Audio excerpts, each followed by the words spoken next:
শ্রাবণ মাসের শেষের দিকে আমারে পাক বাহিনী মিলিটারিরা আমাকে ধরে নিয়ে যায়। ধরে নিয়ে যাওয়ার পরে তাদের ক্যাম্পে আমারে 7 দিন পর্যন্ত রাখে।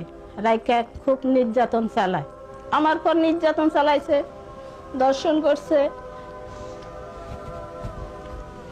অনেক কিছু করছে, খেতে দেয় নাই। যদি পানি চাইছি তাহলে ডাবে কলাই করে পড়ছে। আমার ছেলে আইএ পাস, মাইয়ে মেট্রিক পাস। ছেলে একটা পাইবি, আর একটা আমার বুকে দুধ খেত, স্বামী করতো দরিদ্রের কাজ।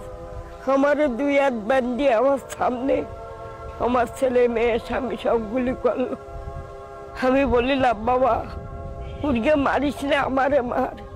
বললো না তোরে মারবো না, তোর ছেলে মেয়ে তোর স্বামীরই, তোর সুমকি মারবো। ছোট্ট মেয়েটা আমার আউট গুড়া দিতে পারতো না, বুকে দুধ খাতুলো। সেই মেয়েকারই নেই সময় কাদার তলায় পুঁতে গুলি করে বুকি করে গাঙে দেয়। কারা আপনার উপর অত্যাচার করেছে? বারোয়ারের মোজার এমনও বেশি আছে, হাতে মোজার, হাতে মারা গেছে, মোজারটা বেশি আছে এখন। ওরা কারা? রাজাকারে কমান্ডার ছিল সেই মোজার।